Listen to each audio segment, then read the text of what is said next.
Je suis à Hénin-Beaumont parce que demain, je participe au championnat de France d'escrime. Je me sens plutôt cool. Toute l'équipe est là, tout le monde est là. C'est sympa, je me sens bien.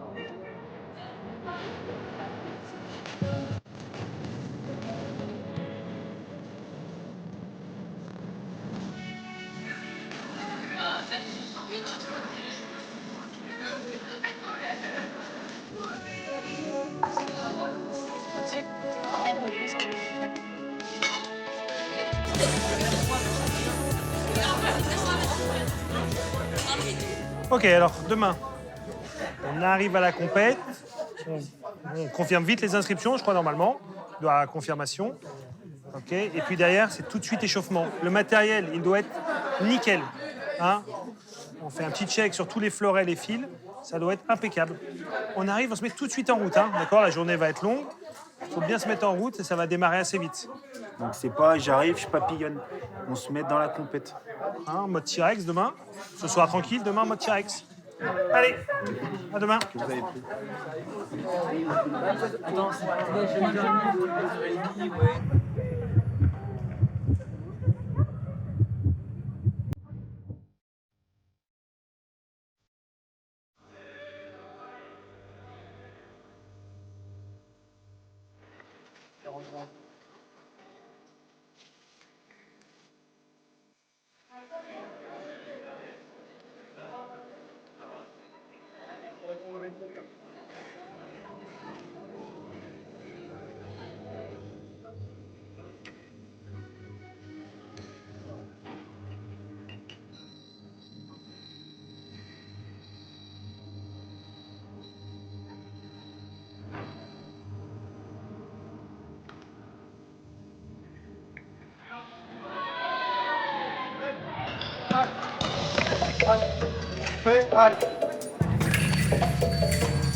T'as vu, par contre, faut faire attention, c'est dessous, dessus. Tu baisses tout le temps la main. Bouge pas la main. Là, qu'elle soit fermée. Ça, c'est important. C'est super. Oh.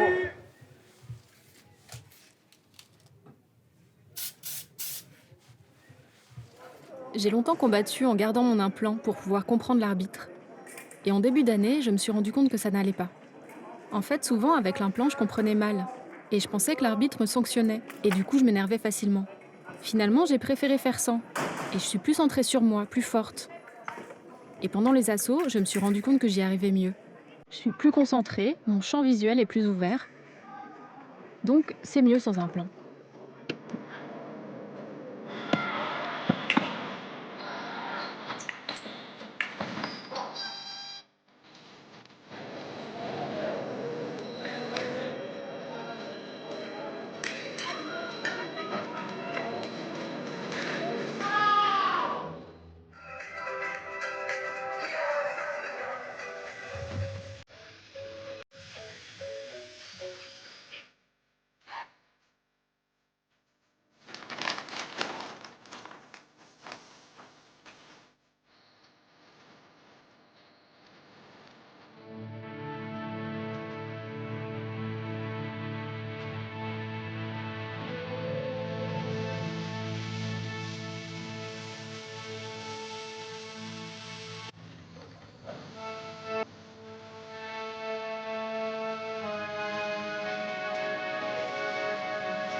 Ornella Nathan,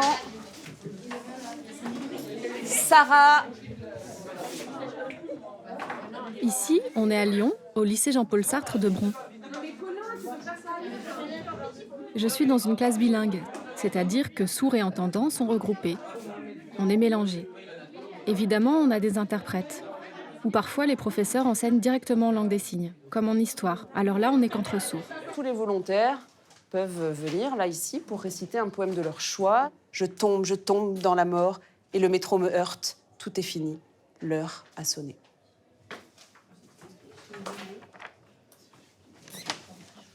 Rose. Pourquoi tu as toujours des idées négatives? Pourquoi tu n'es jamais dans le positif? Je ne sais pas. C'est ce que j'avais envie d'écrire, ce que j'avais envie de dire, c'est ce que j'ai pensé à ce moment-là. Et c'est ça qui, parfois, aussi nourrit l'inspiration des gens qui écrivent. Les problèmes. C'est peut-être ce qui explique, Léa, que tu sois... Pour répondre à Rose, peut-être c'est ça qui explique que Léa, elle soit plutôt dans une inspiration un peu noire, un peu sombre. Comme les poètes romantiques, d'ailleurs. On y reviendra. Alors, peut-être qu'on va passer à une entendante qui était volontaire pour aujourd'hui. Souvent, les copains, sourds ou entendants, me demandent si de pratiquer l'escrime à haut niveau et d'aller en cours en même temps, ce n'est pas trop dur à gérer. Bah si, c'est dur. Parfois, je sèche, je suis souvent absente. Pour tout un tas de raisons, c'est dur.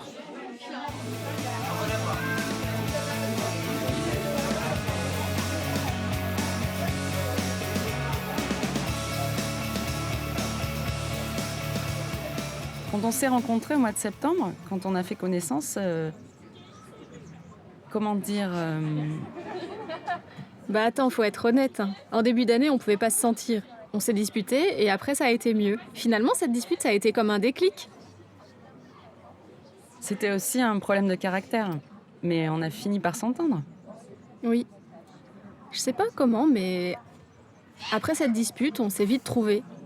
Et puis, toi, tu connais le fonctionnement des classes bilingues. Tu as grandi avec, tu as l'habitude. Tu as commencé quand?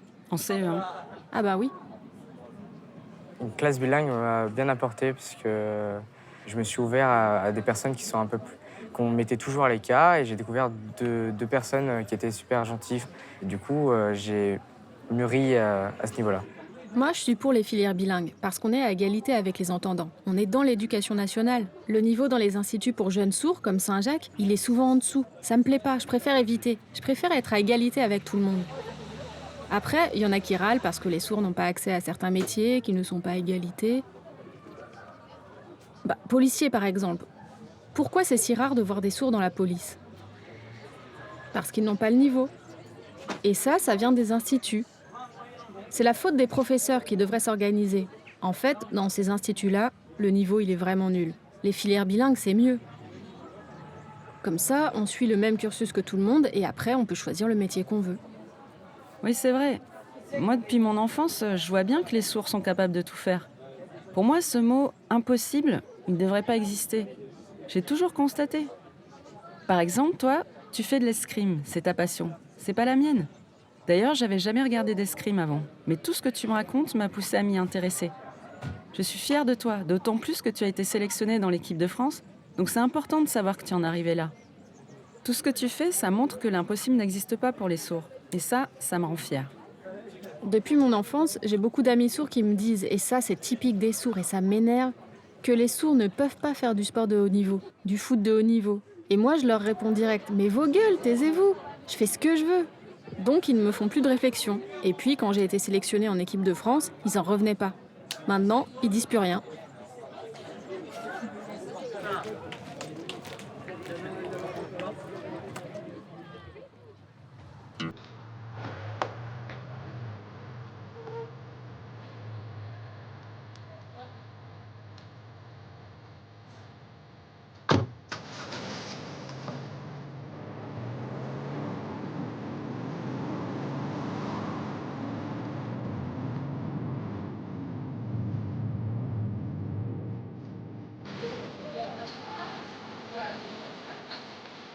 Ça doit être là, ça là-bas, là-bas. C'est pour soigner les cheveux, ça. C'est sur quoi? Ça, c'est quoi? La crème, ça avant? L'avant. Oui. Ouais. Ça avant? Non, non, non, non, non. C'est pour laver? Oui, c'est pour laver. Ah bon? Il y a des fruits, là. Des melons. Une partie. Non. Melon. Moi, je prends des melons. Comment ça? Je sais pas, je connais pas. Elles aident à dépurer le foie. Enfin, moi j'en ai marre. Tiens, ton melon. Et voici, bon appétit, bonne journée, au revoir.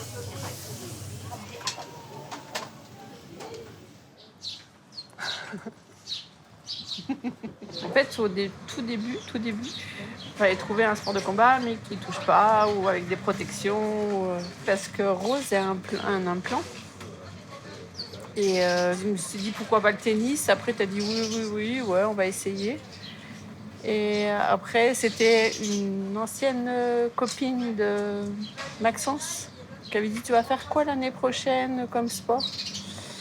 Moi, j'ai fait genre le tennis. Elle a dit, de l'escrime. Et là, tes yeux ont éclaté. Et c'était, ouais, je veux faire ça, je veux faire ça.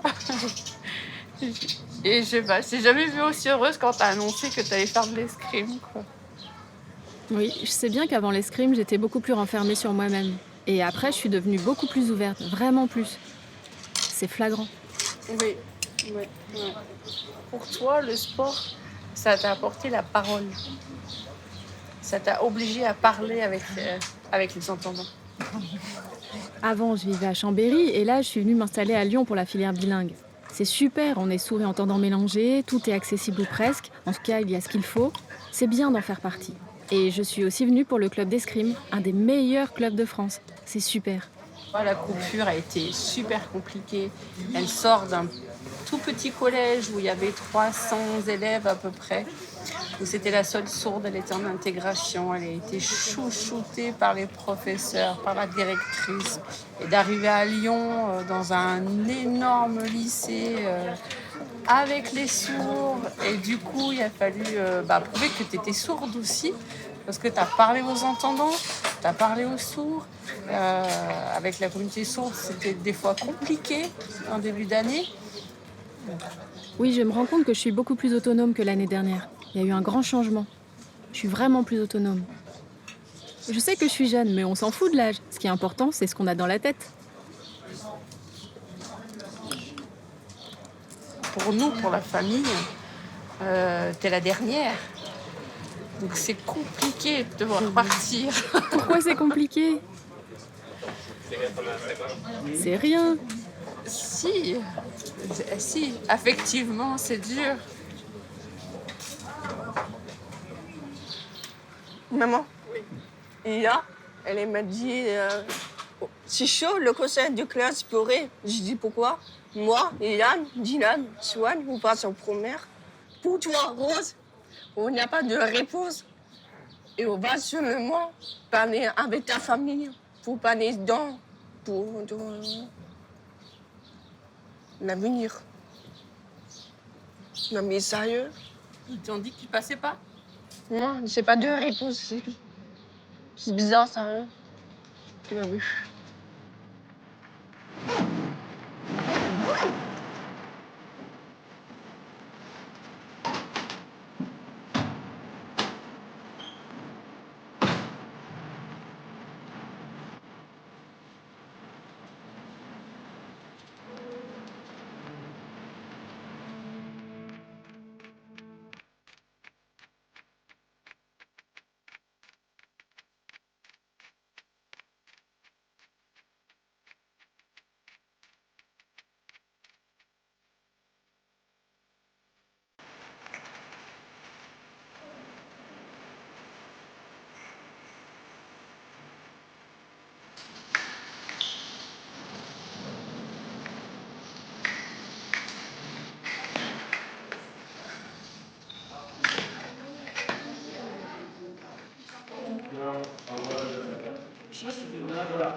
Bien, skier.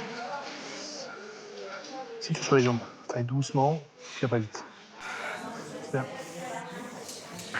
Ça m'a pas inquiété plus que ça qu'elle soit sourde. Déjà, sa maman nous avait bien briefé dessus, donc on la connaissait, on connaissait comment ça fonctionnait, on avait déjà eu des relations avec son ancien maître d'armes, donc franchement, non, il n'y avait aucun souci là-dessus. Après, voilà, il fallait apprendre à se connaître un peu plus. Tout ça, là, pour communiquer, on a dû vraiment faire des choses très simples au départ, surtout sur la gestuelle de l'escrime, quoi, parce que c'est des actions assez codifiées. Donc on a mis, voilà, c'est Rose qui a choisi un peu les signaux. Voilà, et puis on s'y est fait, puis petit à petit on affine ça. On continue à apprendre. Hein, Évidemment, j'ai inventé un code. Par exemple, ce geste, ça veut dire fente. c'est une avancée plus développée. Et ça, c'est la marche.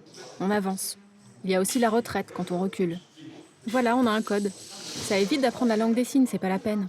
Je préfère passer par un code simple, c'est plus rapide. On fait des fentes, un peu d'opposition. Ok. Pour moi, la surdité, maintenant, ça devient peut-être un avantage. Alors, voilà, je n'avais peut-être pas vu ça au départ, parce qu'au départ, je pensais plus que c'était une contrainte pour la coacher. Et puis, là, depuis les dernières compétitions, on a vu même que le fait peut-être de même se désappareiller, d'être peut-être dans sa bulle à elle, ça va permettre peut-être beaucoup plus de se concentrer, de prendre le temps entre chaque touche pour se retourner, pour qu'on puisse dialoguer, pour qu'on puisse orienter le jeu. Ça m'a calmé aussi, parce que je n'étais pas obligé de crier fort, de taper sur quelque chose pour me faire entendre ou taper sur la piste. Là, maintenant, ça m'apaise aussi, donc peut-être que c'est bien pour tout le monde. L'avantage, c'est qu'on est plus visuel que les entendants. Eux, ils le sont assez peu. Du coup, ils sont moins concentrés. Ils ont plus de mal à se contrôler. Enfin, je crois.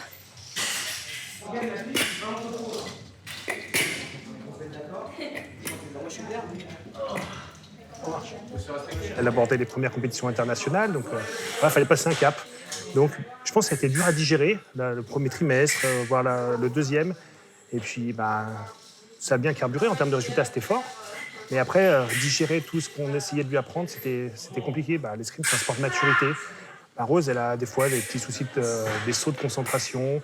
Ça peut, des phases où elle va mener le début du match facilement, puis se faire remonter, et puis après, elle va s'accrocher pour gagner son match. Donc là, je pense que c'est le travail là-dessus qui est important, c'est être constant dans le jeu, dans le haut niveau, à tous les tours, à tous les matchs, et rien lâcher, quoi. C'est vraiment d'avoir une constance permanente. C'est ça. Il faut gérer les entraînements, les compétitions, également l'école, parce que c'est quand même primordial. L'escrime, ça ne les fera pas. Il y en a très peu qui vivent de l'escrime, donc l'école, c'est hyper important. En fait, ça a été long tout le temps. C'était un rythme infernal pour elle cette saison, quoi. J'ai besoin de vacances. Puis il faut reposer ses 2 mètres d'armes aussi, parce que... C'est vrai. Mon objectif, c'est de monter, d'aller jusqu'au bout. Et mon rêve, ce serait de faire les JO. Ça va me faire transpirer, alors. C'est bien. Au moins, c'est bien d'avoir des objectifs.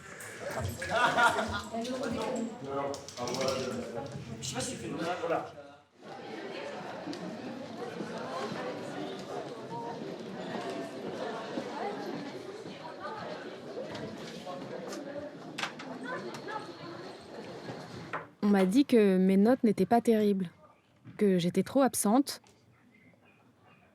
et que l'année prochaine, je ne passerai pas. C'est vrai ? Si on regarde ton bulletin, en tout, sur le 2e trimestre, tu as eu 36 demi-journées d'absence. C'est énorme. Oui, je sais, mais je préviens avant. Oui, prévenir, c'est bien. Mais ça ne suffit pas. Il faut rattraper. Si tu restes une année supplémentaire au lycée, c'est un échec pour toi? C'est ça? C'est ce que je ressens, là. J'en ai pas envie. Si vous me dites ça, je serai moins motivée après. En début d'année, à la rentrée, tu m'as dit « Attention, je risque d'être convoqué régulièrement pour l'équipe de France. » Bravo, c'est bien.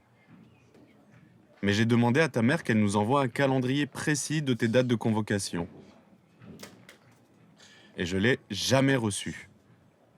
Je sais quand je suis convoquée, mais je ne suis pas forcément convoquée sur toutes les compétitions, ça dépend. Donc c'est pas la peine. Ok, ça dépend, tu n'es pas toujours convoqué.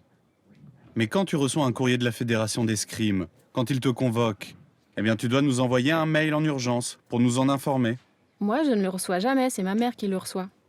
Quand même, t'exagères. Si, c'est ma mère qui organise le train et tout. Moi, je m'occupe de rien à part l'école.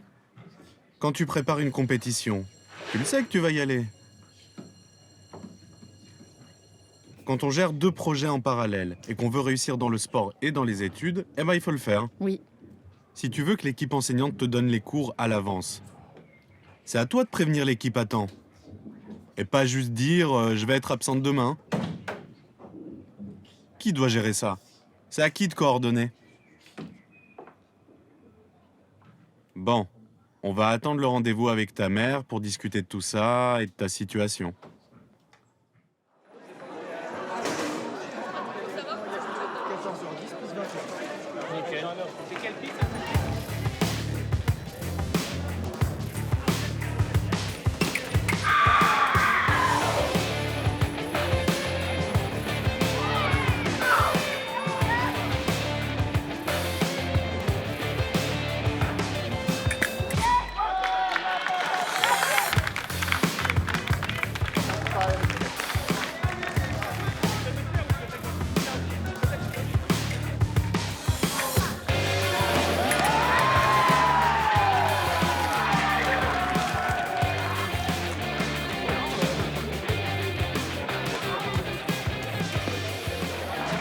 début d'année, quand j'ai commencé au mois d'octobre, elle me battait. Et là, j'ai enfin réussi à la battre. Donc, je vois que tous les objectifs que je m'étais fixés à l'entraînement cette année, je les ai atteints, puisque j'ai fait mieux qu'elle et que j'ai gagné. Donc, je suis contente. Ça fait 2 ans que je veux absolument monter sur le podium. L'année dernière, c'était un vrai échec, à tous les niveaux. Mais je comprenais pas pourquoi. J'étais très déçue. Alors j'ai réfléchi, j'ai analysé mon jeu, je me suis corrigée et j'ai changé. Maintenant, c'est différent, je comprends ce qui se passe. On a tout fait là. Tu mets du rythme sur les jambes. D'accord? Ok? Et puis tu vas doubler la sixte. 1, 2. Ok? La première pour la faire bouger, déclencher, et la deuxième pour l'adversaire. Ça va?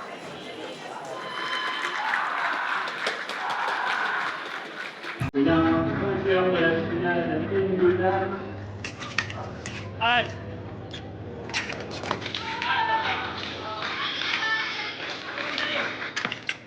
Allez, attaque, parade, du poste non malade. Allez. Allez. Allez, contre les postes non malade.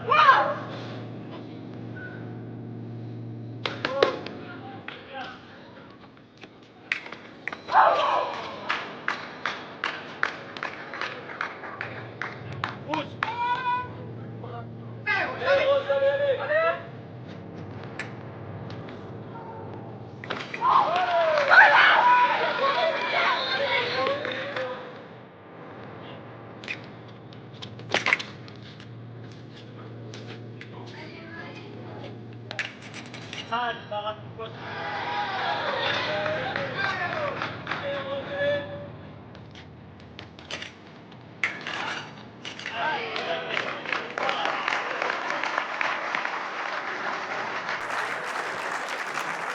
Bien, vainqueur de cette finale d'âme et de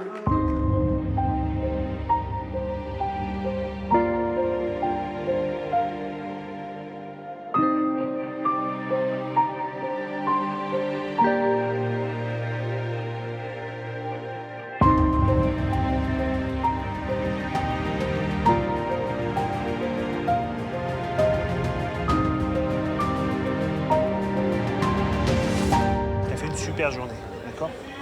Super compète, ce matin. T'arrives, tu penses que tu vas faire médaille d'argent? C'est très bien. Je suis super fier. T'as bien écouté toute la journée, c'est bien. La finale, bon voilà, on est passé un peu à travers. Et c'est pas n'importe qui en face, hein. On fait les Coupes du Monde senior. Tu t'es super bien battu, ok? Représentant du comité départemental olympique et sportif de cette année, M. François Coquillat, vice-président délégué.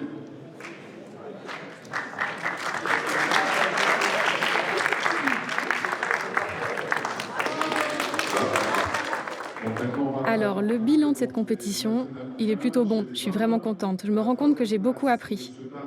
Par exemple, sur cette journée, j'ai réussi à me contrôler, à gérer mon stress. Je suis vraiment ravie.